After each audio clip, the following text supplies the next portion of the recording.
നമ്മുടെ ചാനൽ കണ്ടുകൊണ്ടിരിക്കുന്ന എല്ലാവർക്കും നമസ്കാരം. കഴിഞ്ഞ എപ്പിസോഡുകളുടെ അവസാനത്തിൽ കിങ് റാഗ്നർ പാരസിനെ നദിമാർഗവും കരമാർഗവും ആക്രമിക്കാനായിട്ട് നോക്കി. പക്ഷെ ഒന്നും തന്നെ നടന്നില്ല. നോർത്ത് മാൻസനും കിങ് റാഗ്നറിനും വലിയൊരു തോൽവി കണ്ട് തിരിഞ്ഞോടി. കാരണം പാരസിന്റെ ഭാഗത്ത് പ്രതിരോധിക്കാനായിട്ട് റോളോയാണ് ഉള്ളത്. അതുപോലെ തന്നെ കുറേയധികം വൈക്കിംഗ് പോരാളികളും വീരമരണമായി. പിന്നെ അതിനുശേഷം കിങ് എഗ്ബത്ത് പ്രിൻസ് ഡബ്ല്യുവിനെ പോയി കാണും. ഇവർ രണ്ടുപേരും കൂടെ ചേർന്ന് മേഴ്സിക്കെതിരായിട്ട് വലിയൊരു പടയെടുത്ത് പോവാനായിട്ട് നിൽക്കുകയാണ്. പിന്നെ അവസാനമായിട്ട് നമ്മുടെ റാഗ്നർ നമുക്കിവിടെ വിട്ട് പോകാം എന്ന് പറഞ്ഞ് ബിയാനോട് പോയി പറയും. ഇവിടെ വെച്ച് കഴിഞ്ഞ എപ്പിസോഡും കഴിയുന്നു. ഇനി നമുക്ക് അടുത്ത എപ്പിസോഡുകളിലോട്ട് പോവാം. Viking season 4 episode 8 പ്രൊട്ടേജ്. തുടക്കത്തിൽ തന്നെ കിങ് റാഗ്നറും അദ്ദേഹത്തിന്റെ കൂടെ വന്ന എല്ലാവരും നല്ല നിരാശയായിട്ട് സങ്കടത്തിൽ തിരിച്ച് നാട്ടിലേക്ക് പോയിക്കൊണ്ടിരിക്കുകയാണ്. അപ്പ ഹാഫ്ഡൻ ലഗാത്തിയോട് ഇതൊന്നും എനിക്ക് വിശ്വസിക്കാനേ കഴിയുന്നില്ല. ഞങ്ങൾ ഇവിടെ വന്നത് അതിപ്രശസ്തനായ കിങ് റാഗ്നർ ലോത്ബ്രോക്ക് അദ്ദേഹത്തിനോടൊപ്പം ചേർന്ന് കൊള്ളയടിക്കാനാണ്. എന്നിട്ടിപ്പോൾ പേടിച്ച് തിരിഞ്ഞോടുന്നു. അപ്പ ലഗാത്ത, നീയും അവിടെ ഉണ്ടായിരുന്നതല്ലേ? നടന്നതല്ല നീയും കണ്ടതാണല്ലോ. അദ്ദേഹത്തിന്റെ സ്ഥാനത്ത് നീ ആയിരുന്നെങ്കിൽ വേറെന്ത് ചെയ്തന്നെ? അപ്പ കിങ് റോൾഡ്, ഇതിന് ഞങ്ങൾക്കും യാതൊരു ബന്ധവുമില്ല. ഞങ്ങൾ ഇവിടെ വന്നത് റാഗ്നർ ലോത്ബ്രോക്ക് അദ്ദേഹത്തിനെ വിശ്വസിച്ചാണ്. അദ്ദേഹത്തിന്റെ കഴിവിനെ ആർക്കും പരാജയപ്പെടുത്താൻ കഴിയില്ലെന്നാണ് കരുതുന്നത്. ഞങ്ങളുടെ ലോകത്ത് തിരിഞ്ഞോട്ടവുമില്ല, പരാജയം ഞങ്ങൾ സ്വീകരിക്കുകയുമില്ല എന്ന് പറയും. അപ്പ ലഗാത്ത, റാഗ്നർ എന്താണ് പറ്റിയത് എന്ന് പറഞ്ഞ് സങ്കടത്തിൽ ഇങ്ങനെ ആലോചിക്കും. ഹെൽഗയും ഫ്ലോക്കിയോട്, അപ്പോൾ നമ്മൾ തോറ്റുപോയോ? ഫ്ലോക്കിയും, ഇല്ല, നമ്മൾ തോറ്റിട്ടില്ല, ദൈവങ്ങളും അല്ല, വെറും റാഗ്നർ മാത്രമാണ് തോറ്റത് എന്ന് പറയും. ഇപ്പൊ ബിയൺ റാഗ്നറുടെ മുഖത്ത് നോക്കിയിട്ട്, ഇത് നിങ്ങളുടെ ദുർബലത കാരണം കൊണ്ട് മാത്രമാണ്, എല്ലാ രീതിയിലും ഇത് നിങ്ങളുടെ ദുർബലത മാത്രമാണ്. വൈക്കിങ്ങൾ ആക്രമണത്തിൽ തിരിഞ്ഞോടുന്നതിൽ റാഗ്നറിനെ എല്ലാവരും കുറ്റപ്പെടുത്തിക്കൊണ്ടിരിക്കുകയാണ്. പക്ഷെ ഇവരെല്ലാവരും ഇങ്ങനെ പറയുന്നത് റാഗ്നർ വലുതായിട്ട് ശ്രദ്ധിക്കുകയൊന്നുമില്ല. റാഗ്നർ അത്ര പെട്ടെന്ന് അദ്ദേഹത്തിന്റെ തോൽവി സമ്മതിക്കുന്ന ഒരാളല്ലെന്നും നമുക്കറിയാം. എവിടെ പാരസിൽ ഉള്ള കൗണ്ടോഡോയുടെ അടുത്ത് എംബ്രോസ് ചാർലസ് പ്രശംസിച്ചിട്ട്, അതായത് കൗണ്ടോഡോ പാരസിൽ ഉള്ള സൈന്യത്തെ നന്നായിട്ട് തന്നെയാണ് നയിച്ചത്, പകരം നിങ്ങൾക്ക് ഇതിന് പകരമായിട്ട് എന്താണ് വേണ്ടത് എന്ന് പറഞ്ഞ് ചോദിക്കും. അപ്പോൾ കൗണ്ടോഡോയും, എനിക്കൊന്നും വേണ്ട, പക്ഷെ അങ്ങ് നോർത്തിൽ നിന്ന് വന്ന ആ റോളയോ വിശ്വസിക്കരുത്. അവൻ അവൻ്റെ സഹോദരനെ എതിർത്തത് പാരസിന് വേണ്ടിയല്ല, അവർ തമ്മിലുള്ള പ്രശ്നം കാരണം കൊണ്ടാണ്. റോളോ ക്രിസ്തു മതത്തിലേക്ക് പരിവർത്തനം ചെയ്തത് എല്ലാം വെറുതെയാണ്. ഇപ്പം അടുത്തുള്ള റോളൻഡ് ഒരു കാട്ടുപന്നിയേക്കാൾ അയാളെ കൂടുതലായിട്ട് വിശ്വസിക്കണമെന്ന് എനിക്കും തോന്നുന്നില്ല. എന്താണെങ്കിലും അയാളുടെ ആവശ്യം കഴിഞ്ഞു എംപറർ എന്ന് പറയും. ഇപ്പൊ കൗണ്ടോഡോ, ഇനി അങ്ങയുടെ അധികാരം ഉപയോഗിക്കണം. റോളോ ഒരു സൈന്യത്തെ സംഘടിപ്പിച്ച് നമുക്കെതിരായിട്ട് തിരിയുന്നതിന് മുൻപേ അവനെ തടവിലാക്കണം. അപ്പ എംപറർ, എൻ്റെ മോളോ? പ്രിൻസസ് ഗിസ്ല ഇതെല്ലാം മറികടന്നോളും, ചെറുപ്പമല്ല, ഒന്നുകൂടി ശ്രമിച്ചാൽ അവൾക്ക് കുറച്ചുകൂടി നല്ലവരായ ഒരാൾക്ക് വിവാഹം കഴിച്ചു കൊടുക്കാം. അപ്പ എംപറർ, നിങ്ങളുടെ ഈ എന്തും തുറന്നു പറയാനുള്ള ഈ മനസ്സും ധൈര്യവും എനിക്ക് ഇഷ്ടപ്പെട്ടു കൗണ്ടോഡോ. ഞാൻ ഒന്നുകൂടി നന്നായിട്ട് ആലോചിച്ച് നോക്കട്ടെ എന്ന് പറയും. എവിടെ വെക്സസിലേക്ക് മേഴ്സിക്കെതിരായിട്ടുള്ള യുദ്ധം ചെയ്ത് മേഴ്സിയെ പിടിച്ചടക്കിയിട്ട് കിങ് എഗ്ബത്ത് തിരിച്ചു വരും. കിങ്ങിന്റെ രാജ്യത്തുള്ള എല്ലാവരും കിങ്ങിനെ വരവേൽക്കും. കിങ്ങിനെ അനുഗ്രഹിക്കട്ടെ, കിങ്ങിനെ ദൈവം അനുഗ്രഹിക്കട്ടെ എന്ന് പറഞ്ഞിങ്ങനെ പറയും. എപ്പ കിങ് എഗ്ബത്ത്, മേഴ്സിൽ നമുക്ക് വൻ വിജയമായിരിക്കുന്നു, ദൈവത്തിന് നന്ദി. അപ്പ കുന്തനത്ത്, അപ്പ ഇനി അവിടെ ഭരണാധികാരികൾ ഇല്ലയോ? ഇല്ല, എല്ലാം ചത്തൊടുങ്ങി, അധികാരങ്ങൾ അവിടെ വീണു കിടക്കുകയാണ്. വിങ്സ്റ്റൺ ഈ ലോകത്ത് നിന്ന് എല്ലാം ത്യജിച്ച് അദ്ദേഹം റോമിലേക്ക് ആദിമ തീർത്ഥാടനത്തിനായി പോയി. ഞാൻ അദ്ദേഹത്തിന് അതിനുള്ള അനുമതി നൽകി. കുന്തനത്ത്, അപ്പോൾ വീണ്ടും ഞാൻ ക്യൂനാവും അല്ലേ എന്ന് പറയുമ്പോൾ കിങ് ആണെങ്കിൽ ഒന്നും മിണ്ടാതെ അങ്ങനെ പോകും. ജൂഡിറ്റിന്റെ അടുത്ത് പോയിട്ട്, നിന്റെ ഭർത്താവിൻ്റെയോ ആൽഫ്രണ്ടിൻ്റെയോ എന്തെങ്കിലും വിവരങ്ങൾ വന്നോ? ഇല്ല, ഒരു വിവരവുമില്ല. അവർക്കൊന്നും സംഭവിക്കില്ല, അവർ സുരക്ഷിതമായിരിക്കും, ഏത്തലിസ്റ്റിന്റെ സാന്നിധ്യം അവർക്കുണ്ടാവും എന്ന് പറയും. റാഗ്നറും നോർത്തുമാൻസ് എല്ലാവരും നല്ല നിരാശയിൽ സങ്കടത്തിൽ ഇങ്ങനെ തിരിച്ചു പോകുമ്പോൾ ഒരു സ്ഥലത്ത് വെച്ച് റാഗ്നർ ഇങ്ങനെ കുത്തനെ നിൽക്കുന്നൊരു കുന്ന് കാണും. ആ കുന്ന് കണ്ടതിന് തന്നെ റാഗ്നറിന് ഇപ്പോൾ ഒരു പദ്ധതി കിട്ടും. ഇപ്പൊ ബിയാണ്ടിങ്ങിനെ വിളിച്ചിട്ട് പറയും, നമ്മൾ ഇന്ന് ഇവിടെ ഒരു കൂടാരം അടിക്കണം, എല്ലാവരുടെ അടുത്തും അറിയിക്കുക എന്ന് പറയും. അച്ഛൻ, നമ്മൾ എന്തിനാണ് ഇവിടെ താമസിക്കണം? എനിക്കൊന്നും മനസ്സിലാവുന്നില്ല. ഞാൻ പറഞ്ഞത് ചെയ്യടാ, നീ അത് അറിയേണ്ട കാര്യമില്ല എന്ന് പറയും. അപ്പൊ ബിയാണും, കൊമ്പുകൾ മുഴങ്ങട്ടെ, നമ്മൾ ഇന്ന് ഇവിടെ താമസിക്കാൻ പോവാണ് എന്ന് പറഞ്ഞ് എല്ലാവരെയും അറിയിക്കും. ഇപ്പൊ അവിടെയുള്ള ആർക്കും തന്നെ ഒന്നും മനസ്സിലാവുന്നില്ല. എവിടെ കാത്തഘട്ടിലുള്ള ക്യൂൻ ആസ്ലോഗ് ഹർബർഡിന്റെ കൂടെ ഇരുന്ന് സന്തോഷത്തിൽ കഥകളെല്ലാം കേട്ടിങ്ങനെ സന്തോഷത്തിലിരിക്കുകയാണ്. അവിടെയുള്ള സിഗരറ്റ് ആണെങ്കിൽ ഇതെല്ലാം കണ്ടുകൊണ്ട് തന്നെയാണ് ഇരിക്കുന്നത്. അവനാണെങ്കിൽ എപ്പോഴും പോലെയല്ല, ഇങ്ങനെ എന്തോ പോലാണ് ഇരിക്കുന്നത്. ഇത് കാണുന്ന ആസ്ലോഗ്, നീ എന്താണ് ഇങ്ങനെ ഇരിക്കുന്നത് എന്നോട് ചോദിക്കും. അപ്പൊ സിഗരറ്റ്, എൻ്റെ അച്ഛൻ ഇവിടെ ഉണ്ടാവണമായിരുന്നു, വിചിത്രമായിട്ടുള്ള കാര്യങ്ങളാണ് ഇവിടെ നടക്കുന്നത് എന്ന് പറഞ്ഞിട്ട് അങ്ങനെ എണീറ്റ് പോകും. ഹർബർഡ്, മോനെ സിഗരറ്റ് എന്ന് പറഞ്ഞ് വിളിക്കും. പക്ഷെ ആസ്ലോഗ് ആണെങ്കിൽ അവൻ പോട്ടെ എന്ന് പറയും. എവിടെ റാഗ്നർ പറഞ്ഞ ആ ഉയർന്നു നിൽക്കുന്ന ആ കുന്നിൻ്റെ അവിടെ എത്തിയിട്ട് എല്ലാവരും കൂടി ഇങ്ങനെ മാറി മാറി ചോദിക്കുക, നമ്മൾ എന്തിനാണ് ഇവിടെ നിൽക്കണം, നമ്മൾ ഇവിടെ നിൽക്കുന്നത് കൊണ്ട് എന്താണ് പ്രയോജനം, നമ്മൾ എന്തിനാണ് ഇവിടെ താമസിക്കണം, നമ്മൾ വരുന്ന വഴിയിൽ തന്നെ ഒരുപാട് ഇതുപോലുള്ള രാജ്യങ്ങളെല്ലാം കണ്ടതാണ്, അതൊക്കെ നമുക്ക് സുലഭമായിട്ട് തന്നെ ആക്രമിച്ച് കീഴടക്കാൻ പറ്റുന്നത്രയ്ക്കുമേ ഉള്ളൂ, അങ്ങനെ ചെയ്താണെങ്കിൽ നമ്മൾ എങ്ങനെ വെറും കൈയോടുകൂടി പോകണ്ടായിരുന്നു എന്ന് പറഞ്ഞ് ഓരോരോ ആളുകൾ അവരുടെ അഭിപ്രായങ്ങളൊക്കെ ഇങ്ങനെ മാറ്റി മാറ്റി പറഞ്ഞുകൊണ്ടേയിരിക്കും. അപ്പ റാഗ്നർ, പക്ഷെ അതൊന്നും പാരീസിലേക്ക് എത്തില്ലല്ലോ. അപ്പ ബ്യാൻ, പാരീസ് നമ്മൾ ഉപേക്ഷിച്ചതാണല്ലോ. റാഗ്നർ, നിങ്ങൾ ഉപേക്ഷിച്ച് കാണും, പക്ഷെ ഞാൻ ഉപേക്ഷിച്ചിട്ടില്ല. അപ്പ കിങ് ഹെറോൾഡ്, നിങ്ങൾ എന്താണ് പറയുന്നതെന്ന് ആർക്കും മനസ്സിലാവുന്നില്ല. കിങ് റാഗ്നർ ലോത്ബ്രോക്ക്, അപ്പോ പകരം പുലമ്പൊന്ന് നിർത്തിയിട്ട് ഒന്ന് ചിന്തിച്ചാൽ മതി. ഈ മലകൾക്ക് മുകളിലേക്ക് കപ്പലുകൾ ഉയർത്തണം, ശേഷം മലഞ്ചെരിവിന് ഇടയിലൂടെ പോകണം, കോട്ടകൾ കടന്നു കഴിയുമ്പോൾ പതിയെ കപ്പലുകൾ നദിയിൽ വീണ്ടും ഇറക്കണം, ഒഴുക്കിന് എതിരെ തുഴഞ്ഞു പോകണം. ഇപ്പൊ ഇത് കേൾക്കുന്ന അവിടെയുള്ള എല്ലാവരും നെട്ടും. ഹാഫ്ഡൻ, എന്ത്, ഇതിന് അതിന്റെ മുകളിലേക്കോ? അതെ റാഗ്നർ. എന്താ ഫ്ലോക്കി, നിന്നെ കൊണ്ട് കഴിയില്ലേ, അതോ എനിക്ക് തെറ്റുപറ്റിയോ? ഫ്ലോക്കി, ഇല്ല, എന്നെ കൊണ്ട് കഴിയും റാഗ്നർ, നിനക്ക് വേണ്ടി ഞാൻ എന്തും ചെയ്യും, ഞാൻ ചെയ്യുന്നതെല്ലാം നിനക്ക് വേണ്ടി മാത്രമാണ് റാഗ്നർ. കുറേ ദിവസങ്ങൾക്ക് ശേഷമാണ് റാഗ്നറും ഫ്ലോക്കിയും ഇങ്ങനെ സംസാരിക്കുന്നത്. എവിടെ വെക്സസിൽ കുന്ദ്രത് പിന്നെയും മേഴ്സിയുടെ ക്യൂനാവാൻ വേണ്ടി പിന്നെയും മേഴ്സിലേക്ക് പോകാനായിട്ട് അതിനെക്കുറിച്ച് സംസാരിക്കാനായിട്ട് കിങ് എഗ്ബത്തിന്റെ അടുത്തേക്ക് പോകാൻ വേണ്ടി നിൽക്കുകയാണ്. കിങ് എഗ്ബത്ത് ആണെങ്കിൽ ഇംഗ്ലണ്ടിന്റെ ഭൂപടം ഇങ്ങനെ നോക്കിക്കൊണ്ടിരിക്കുകയാണ്. ഇപ്പോൾ കുന്ദ്രത്ത് വന്ന്, എനിക്ക് അങ്ങയോടൊരു പ്രധാനപ്പെട്ട കാര്യം പറയാനുണ്ട്. നിങ്ങൾക്കറിയാമല്ലോ, ഞാനിപ്പോൾ ഗർഭിണിയാണ്. കുഞ്ഞിന്റെ അച്ഛൻ നിങ്ങളുടെ മകൻ എത്തുൽ വുൾഫാണ്. എന്നെ അന്ന് അദ്ദേഹം രക്ഷപ്പെടുത്തുന്നതിനിടയിൽ ഞങ്ങൾ തമ്മിലൊരു ബന്ധം ഉടലെടുത്തു, ആത്മാർത്ഥമായിട്ടുള്ളൊരു ബന്ധം. അപ്പൊ കിങ് എഗ്ബത്ത്, ഈ കാര്യം ജൂഡിറ്റിനെ അറിയുമോ? ജൂഡിറ്റിനോട് പറഞ്ഞു. ഇല്ല, അങ്ങേക്കല്ലാതെ വേറെ ആർക്കും തന്നെ അറിയില്ല. മാത്രമല്ല, അങ്ങയുടെ ക്രബിൽ എനിക്ക് പിന്നെയും മേഴ്സിയിലോട്ട് ക്യൂനായിട്ട് തന്നെ തിരിച്ചു പോകണം. കിങ് എഗ്ബത്ത് ഇപ്പോൾ ഒരു മുദ്രപത്രം നോക്കിയിട്ട് ഇങ്ങനെ പറയും, ഇനി നിങ്ങൾ മേഴ്സിക്ക് ക്യൂനല്ല, കാരണം അവിടെ ഇനി കിങ് ആണ്. മേഴ്സിക്കും വെക്സസിനും കൂടെ ഒരേ ഒരു കിങ്. നിർഭാഗ്യവശാൽ അവരെ വധിക്കുന്നതിന് മുൻപേ ഭരണസമിതി അംഗങ്ങളും നിങ്ങളുടെ കുടുംബവും ഈ രേഖയിൽ മുദ്ര വയ്ക്കാനായി ബാധ്യസ്ഥരായിരുന്നു. ലോർഡ് വിൻസ്റ്റന്റെയും മറ്റുള്ള മേഴ്സൻ ജനതയുടെയും പുരോഹിതന്മാരെയും സാക്ഷിയാക്കി നിങ്ങൾ ഈ കാണുന്ന പത്രങ്ങളെ രേഖകളെല്ലാം അതിൻ്റെയാണെന്ന് പറയും. ഇപ്പൊ കുന്ത്രത്തിന് ദേഷ്യം വന്ന്, നീ എന്തൊരു ദുഷ്ടനടാ എന്ന് പറഞ്ഞ് പാച്ചയ്ക്ക് കുറെ തെറി വിളിക്കും. അവളെ അങ്ങനെ കൂട്ടിക്കൊണ്ടുപോകും. ഇപ്പം മേഴ്സിക്കും വെക്സസിനും കൂടെ ഒരൊറ്റ കിങ്ങേ ഉള്ളൂ, അതാണ് കിങ് എഗ്ബത്ത്. എവിടെ ഫ്ലോക്കി ആ കാലഘട്ടത്തിൽ തന്നെ ഏറ്റവും മികച്ച എഞ്ചിനീയർ ആണെന്ന് തെളിയിക്കും. അദ്ദേഹം റാഗ്നറിനോട് പറഞ്ഞതുപോലെ തന്നെ ഇവരുടെ കപ്പലുകളൊക്കെ ആ കുന്നിന്റെ മുകളിലേക്ക് വലിച്ച് കയറ്റാനായിട്ട് കുറെ അധികം യന്ത്രങ്ങളൊക്കെ ഉണ്ടാക്കും. അതുപോലെ തന്നെ ഓരോരോ കപ്പലും ഇങ്ങനെ വലിച്ച് മുകളിലേക്ക് കയറ്റാനായിട്ട്. ഏപ്പ കിങ് ഹെറോൾഡ്, നിങ്ങൾക്ക് പ്രാന്താണ് റാഗ്നർ ലോത്ബ്രോക്ക്, അല്ലെങ്കിൽ ആർക്കും ഇതുപോലൊരു അത്ഭുതം സാധ്യമല്ല. ഇതൊരു അസാധ്യമായിട്ടുള്ള കാര്യമാണ്. ഒരുപാട് കേൾക്കുകയും അറിഞ്ഞതിനു ശേഷവും ഞാൻ നിങ്ങളെ നിസ്സാരനായി കണ്ടു. ഞാനൊരു വിഡ്ഢിയാണെന്ന് ഞാൻ ഇപ്പോൾ മനസ്സിലാക്കുന്നു. ഹാഫ്ഡണും, ഈ നിമിഷം അസാധ്യമായി പ്രവർത്തിക്കാൻ കഴിഞ്ഞ നിങ്ങൾക്കൊപ്പം പങ്കെടുക്കാൻ കഴിഞ്ഞതിൽ ഞങ്ങൾ അഭിമാനിക്കുന്നു എന്ന് പറഞ്ഞ് രണ്ട് ചേട്ടനനിയന്മാരും അങ്ങോട്ടും ഇങ്ങോട്ടും റാഗ്നറിനെ ഇങ്ങനെ പുകഴ്ത്തിക്കൊണ്ടിരിക്കും. എവിടെ പാരീസിൽ എംപറർ ചാർലസ്, റോളോ പാരീസിന് വേണ്ടി ചെയ്ത എല്ലാത്തിനും അഭിനന്ദനങ്ങൾ. റാഗ്നർ ലോത്ബ്രോക്കിന്റെ പരാജയം നൂറ്റാണ്ടുകളോളം മുഴങ്ങട്ടെ എന്ന് പറഞ്ഞതും റോളോ. എന്ത് പരാജയമോ? എൻ്റെ സഹോദരൻ ജീവനോടെ ഉള്ളിടത്തോളം കാലം അവൻ പരാജിതനല്ല. അവൻ പിൻവാങ്ങിയില്ലേ? ഇനി അക്രമസാധ്യത കുറഞ്ഞല്ലോ. ഇതേ സമയം നമുക്ക് പ്രതിരോധ ശക്തി വർദ്ധിപ്പിക്കാനും കഴിയും. അപ്പൊ നിങ്ങൾക്ക് എൻ്റെ സഹായം വേണ്ടെന്നാണോ പറയുന്നത് എന്ന് പറയുമ്പോൾ എപ്പ ഗിസ്ല, റോളോയുടെ കുഞ്ഞ് എൻ്റെ വയറിൽ വളരുന്നുണ്ട് എന്ന് പറയും. അപ്പ എംപറർ ചാർലസ്, ഫ്രാങ്കിഷിനും വൈക്കിംഗ് സഖ്യത്തിനും ചേർന്നൊരു കുഞ്ഞ്, ആദ്യത്തെ കുഞ്ഞ് ജനിക്കാൻ പോവുകയാണ്. ഈ സഖ്യം കാലങ്ങളോളം നിലനിൽക്കട്ടെ എന്ന് പറഞ്ഞിട്ട് ഇങ്ങനെ വൈന് കുടിക്കും. കൗണ്ടോടെ കുറേ ദിവസങ്ങൾക്ക് ശേഷമാണ് അദ്ദേഹത്തിന്റെ കാമുകിയായ തെരേസനെ കാണാൻ വേണ്ടി പോകുന്നത്. ഇങ്ങനെ രണ്ടുപേരും കൂടെ കുറേ ദിവസമായിട്ട് സംസാരിച്ചിട്ടില്ലല്ലോ. ഇപ്പൊ കുറേ ഇങ്ങനെ സംസാരിക്കും.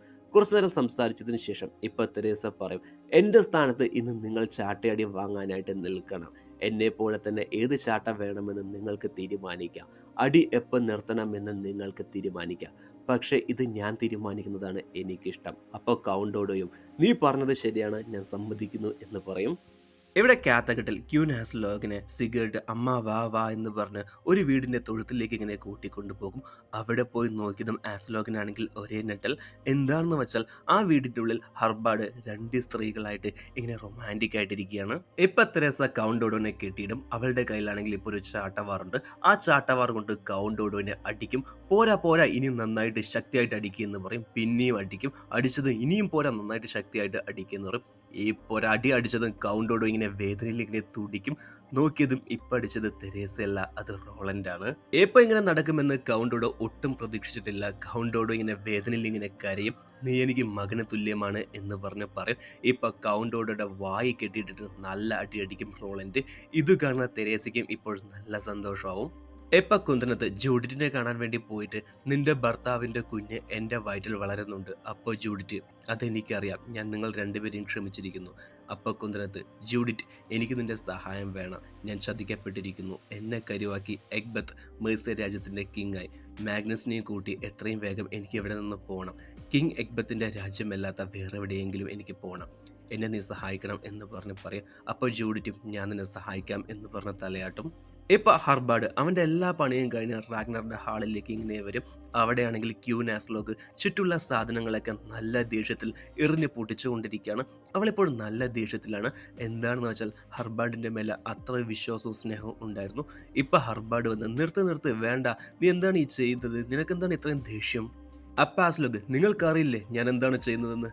ഞാൻ നിങ്ങളെ സ്നേഹിച്ചിരുന്നു, എന്നിട്ടിപ്പോൾ കാത്തഘട്ടിലെ സകല പെമ്പിള്ളാർക്കൊപ്പവും നിങ്ങൾ കിടക്കുന്നു. ഹർബാഡ് ഇപ്പോൾ, ഹോ, ഞാൻ എല്ലാ പെമ്പിള്ളാർക്കൊപ്പം ഒന്നും കിടന്നിട്ടില്ല, എന്നെ ആവശ്യമുള്ളവർക്ക് മാത്രമാണ്. ഞാൻ നിന്നെ സ്നേഹിച്ചതുപോലെയല്ല അവരെ സ്നേഹിച്ചത്. അവർക്ക് ഭയമുണ്ടായിരുന്നു, ആ ഭയത്തിൽ നിന്ന് അവരെ മോചിപ്പിക്കാൻ വേണ്ടിയാണ് ഐവറിൻ്റെ വേദനകൾ എടുത്തതുപോലെ. ഇതെല്ലാം ചെയ്യുന്നത് ഞാനല്ല, ദൈവത്തിൻ്റെ കൃപയാണെന്ന് പറയും. പാസ്ലോഗ് അവൻ്റെ മുഖത്ത് തന്നെ ഒന്ന് കൊടുത്തിട്ട്, നിങ്ങൾക്ക് വേണ്ടിയാണ് ഞാൻ എൻ്റെ ജീവിതം പോലും തകർത്തത്. നിങ്ങൾ ദൈവമാണോ അല്ലയോ എന്നൊന്നും എനിക്കറിയില്ല, പക്ഷെ ഞാൻ ആഗ്രഹിച്ചത് നിങ്ങളുടെ സാന്നിധ്യവും കരുതലും മാത്രമാണ്. ഈ ഹർബാഡ് സിഗരറ്റിൻ്റെ കയ്യിൽ ഒരു നാണയം കൊടുത്തിട്ട് ഇത് ഐവർക്ക് കൊടുക്കുക എന്ന് പറഞ്ഞ് കാത്തകെട്ട് വിട്ട് അങ്ങനെ പോകും. ജൂഡിറ്റി കിങ് എഗ്ബത്തിൻ്റെ അടുത്ത് പോയിട്ട്, മേഴ്സിലെ കിരീടം നിങ്ങൾ തട്ടിയെടുത്തു എന്നുള്ള കാര്യം എനിക്കറിയാം എഗ്ബത്ത്, എനിക്ക് വേറെ വഴിയില്ല. മേഴ്സിയ അവളെ വീണ്ടും ഒരു ക്യൂനായിട്ട് സ്വീകരിക്കുന്നില്ല എന്ന് പറഞ്ഞ് ഇവർ രണ്ടുപേരും കൂടെ ഇങ്ങനെ സംസാരിക്കും. എന്നിട്ട് കിങ് എഗ്ബത്ത്, എല്ലാത്തിനും ഞാൻ നിന്നോട് മാപ്പ് ചോദിക്കുന്നു, കാരണം ദൈവത്തോട് എനിക്ക് അപേക്ഷിക്കാൻ ഇനി കഴിയില്ല. എനിക്കറിയാം ഞാൻ പരിധികൾക്ക് അപ്പുറമാണ്, പക്ഷെ നീ എന്നെ മനസ്സിലാക്കിയാൽ. എന്ത് ഞാനോ? അതെ, ഞാൻ നിന്നെ സ്നേഹിക്കുന്നു. ഇത് വെറുതെ പറയുന്നൊരു നുണയല്ല. ഇതിലെ രസകരമായിട്ടുള്ള കാര്യം എന്തെന്നാൽ ഞാൻ ഒരുപാട് കള്ളങ്ങൾ പറഞ്ഞിട്ടുണ്ട്, സ്വയവും മറ്റുള്ളവരോടും. പക്ഷേ അതിലെന്നെ അതിശയപ്പെടുത്തുന്ന കാര്യം എന്താണെന്ന് വെച്ചാൽ എനിക്ക് നിന്നോട് കള്ളം പറയാൻ കഴിയില്ല ജൂഡിറ്റ്. ദയവ് ചെയ്ത് ജൂഡിറ്റ് എന്നെ ഉപേക്ഷിക്കരുത് എന്ന് പറഞ്ഞ് പറയും. ഇവിടെ വൈക്കിങ്ങൾ എല്ലാവരും കൂടെ ഫ്ലോക്കിയുടെ നേതൃത്വത്തിൽ പണിയെല്ലാം ചെയ്തുകൊണ്ടിരിക്കുകയാണ്. കപ്പലുകളൊക്കെ ഓരോന്നായിട്ട് കുന്നിൻ്റെ മുകളിൽ ഇങ്ങനെ കയറ്റിക്കൊണ്ടിരിക്കുകയാണ്. ഒരു കപ്പൽ ഇങ്ങനെ കുന്നിൻ്റെ മുകളിൽ കയറ്റുമ്പോൾ അതിൻ്റെ മുകളിലാണ് ബിയാൻ ഇങ്ങനെ നിൽക്കുന്നത്. ദൂരത്തിൽ തന്നെ എർലിൻഡറും ഇതെല്ലാം നോക്കിക്കൊണ്ട് തന്നെയാണ് നിൽക്കുന്നത്. ഇപ്പം അദ്ദേഹത്തിൻ്റെ കയ്യിൽ, എർലിൻഡറിൻ്റെ കയ്യിൽ ഒരു ക്രോസ് ബുക്ക് ആയതുകൊണ്ട് ആ ക്രോസ് ബുക്ക് കൊണ്ട് ബിയാൻ്റെ കഴുത്ത് നോക്കി അമ്പ് ചെയ്യും. ബിയാൻ അപ്പം തന്നെ അങ്ങനെ താഴെ വീഴും. ഇതെല്ലാം ടോർവിയും കാണും. ടോർവി ഇങ്ങനെ ബിയാൻ്റെ അടുത്തേക്ക് ഇങ്ങനെ ഓടിപ്പോകും. പിന്നെ ടോർവി ഇങ്ങനെ തിരിഞ്ഞു നോക്കിയതും പിന്നാലെ തന്നെ എർലൻഡറിൻ്റെ കയ്യിൽ ആ ക്രോസ് ബുക്ക് ആയുധമില്ല. അപ്പോൾ ഇതെല്ലാം ടോർവിയുടെ ഒരു തോന്നൽ മാത്രമാണ്. ഇപ്പോൾ ബിയാൻ ആ കപ്പലിൻ്റെ മുകളിൽ തന്നെ ഇങ്ങനെ നിൽക്കുകയാണ്. എർലൻഡർ ആണെങ്കിൽ ഇപ്പോൾ ടോർവിയുടെ പിന്നാലെ തന്നെ നിൽക്കുന്നുണ്ട്. ഇവിടെ കൗണ്ടോഡോവിനെ ചാട്ടവാറും കൊണ്ട് തല്ലിക്കൊന്ന് കെട്ടി തൂക്കിടും. ഇപ്പം എംബ്രോ ചാർലസ് എല്ലാവരുടെ മുന്നിലും വെച്ച് പറയും, എൻ്റെ കൽപ്പന പ്രകാരം കൗണ്ടോഡോയുടെ വധശിക്ഷ നടപ്പിലാക്കിയിരിക്കുന്നു. വിശ്വാസ വഞ്ചനയും രാജ്യദ്രോഹവുമാണ് അയാൾ ചെയ്ത കുറ്റകൃത്യം. അതും ഞാൻ അയാളെ വിശ്വസിച്ചിട്ടും പ്രതിഫലം കൊടുത്ത ശേഷവും. കുറ്റം ചെയ്തത് ആരായാലും ഓർക്കണം, ചതിക്കും വഞ്ചനയ്ക്കും ഇവിടെ ഒരു ശിക്ഷയേ ഉള്ളൂ. ഡ്യൂക്ക് റോളോ, ഇനി മുതൽ നിങ്ങളാണ് നമ്മുടെ സൈന്യത്തെ നിയന്ത്രിക്കാനുള്ള ഉത്തരവാദിത്വം. ഇതാണ് ഫ്രാങ്കിയുടെ ഇരുമ്പ് കൈ. അങ്ങയെ അനുകൂലിക്കുന്നതിൻ്റെ സൂചനയായി ഞാനിത് അങ്ങയെ ഏൽപ്പിക്കുന്നു. റോളോയ്ക്ക് ഇനി മുതൽ കൗണ്ടോഡോയുടെ ആ ഇരുമ്പ് കൈ കൊടുക്കും. ഇപ്പ ഗിസ്ല, നന്ദി അച്ഛ, അങ്ങേക്ക് തെറ്റ് പറ്റിയിട്ടില്ല എന്ന് പറഞ്ഞിട്ട് എല്ലാവരും അങ്ങനെ പിരിഞ്ഞു പോകും. എല്ലാവരും പോയതിനു ശേഷം എംബറർ തെരേസയെ മാത്രം ഇങ്ങനെ നിൽക്ക്, എവിടേക്ക് വാ എന്ന് പറഞ്ഞ് വിളിക്കും. നീ എന്തിനാണ് ഇത്രയും നേരം എന്നെ അങ്ങനെ നോക്കിയത്? അതും ആ രീതിയിൽ. സഹതാപിക്കേണ്ട കാര്യം എന്താണ്? അങ്ങ് ഒരുപാട് ഭാരങ്ങൾ ചുമക്കുന്നു എന്ന് ഞാൻ കരുതുന്നു. കൂട്ടിനായി ആരുമില്ലാതെ ഒറ്റയ്ക്ക് എന്ന് പറഞ്ഞിങ്ങനെ പറയും. ഇതിന്റെ അർത്ഥം എന്താണെന്ന് നിങ്ങൾക്ക് തന്നെ മനസ്സിലായി കാണും.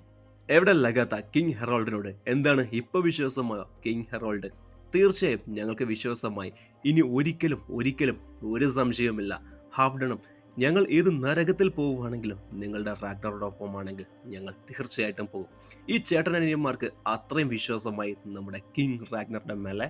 ഇപ്പൊ ബിയാനോട് ടോറി ഞാനും നിന്റെ കൂടെ വരാം. ഹേ ഹേ വേണ്ട, നീ വരേണ്ട, ഞാൻ ഒരിക്കൽ ആ തെറ്റ് ചെയ്തതാണ് പൂർവ്വനെ കൂടെ കൂട്ടിക്കൊണ്ടുപോയിട്ട്. അപ്പോൾ ടോറി ഹേ ഞാൻ അവളെ പോലെയല്ല, എനിക്കെന്റെ ജീവൻ രക്ഷിക്കാൻ കഴിയും എന്ന് പറയും. ഫ്ലോക്കി ഹെൽഗയുടെ അടുത്ത് പോയിട്ട് എനിക്ക് പോവാൻ സമയമായി ഹെൽഗ, നമുക്ക് ഈ മലകൾ കിടക്കണം, പക്ഷെ നീ ഇവിടെ സുരക്ഷിതമായിരിക്കും എന്ന് പറയും. എപ്പ റാഗ്നർ ഇഡുയുടെ അടുത്ത് പോയിട്ട് ഞാൻ ഇവിടെ നിന്ന് പോവാൻ പോവാണ്, ബാക്കിയുള്ള മുഴുവൻ മരുന്നും എനിക്ക് താ. ഒപ്പ ഇടു ഇനി ബാക്കിയൊന്നുമില്ല, നീ വീണ്ടും വീണ്ടും കള്ളം പറയുന്നു. ഞാനൊരു കാര്യം പറഞ്ഞോട്ടെ, ഞാൻ നിന്നെ ഇവിടെ കൂട്ടിക്കൊണ്ടുവന്നതിന്റെ ഏക കാരണം ഈ മരുന്ന് മാത്രമാണ്. അപ്പ ഇടു ഞാനൊരു സ്വതന്ത്രയായത് കാരണം കൊണ്ടാണ് ഇപ്പോൾ നിങ്ങളുടെ കൂടെ ഉള്ളത്. അപ്പ റാഗ്നർ ഞാൻ അങ്ങനെ പറഞ്ഞിട്ടില്ല, ഞാൻ പറഞ്ഞത് നിനക്ക് ഇഷ്ടം പോലെ എവിടെ വേണമെങ്കിലും പോവാം വരാം എന്ന് മാത്രമാണ്. എപ്പ ഇടു നിങ്ങളൊരു നുണയനാണ്, നിങ്ങൾ എന്നോട് കള്ളം പറഞ്ഞു, നിങ്ങൾ നിങ്ങളുടെ ജനങ്ങളോടും കള്ളം പറഞ്ഞു. പക്ഷെ വലിയൊരു രഹസ്യം എന്നോട് പറഞ്ഞ് നിങ്ങളൊരു വിഡിത്തരം കാണിച്ചു. വെക്സസിൽ നിങ്ങളുടെ ജനങ്ങളെ കൊന്നുകൂട്ടിയ രഹസ്യം. ഇത് ഞാൻ എല്ലാവരോടും പറയുമെന്ന് പറഞ്ഞ് അവളിങ്ങനെ പോകാൻ വേണ്ടി നിന്നതും റാഗ്നർ അങ്ങനെ അവളെ നല്ല ദേഷ്യത്തിൽ പിടിച്ചിട്ട് ആ നദിയിൽ തന്നെ അങ്ങനെ മുക്കി ശ്വാസം മുട്ടിച്ച് അങ്ങനെ കൊല്ലും. അവളും അവിടെ തന്നെ അങ്ങനെ മരിക്കും. ഇപ്പം അവളുടെ ആ പോക്കറ്റിൽ നിന്ന് വെറ്റിലകളെല്ലാം ഇങ്ങനെ എടുക്കും. എന്നിട്ടിങ്ങനെ പോകുമ്പോഴാണ് തൻ്റെ മക്കളായ ഊബേ ഹിൻസിംഗും ഈ കാര്യങ്ങളെല്ലാം കണ്ടുവെന്ന് റാഗ്നറിന് മനസ്സിലാവുന്നത്.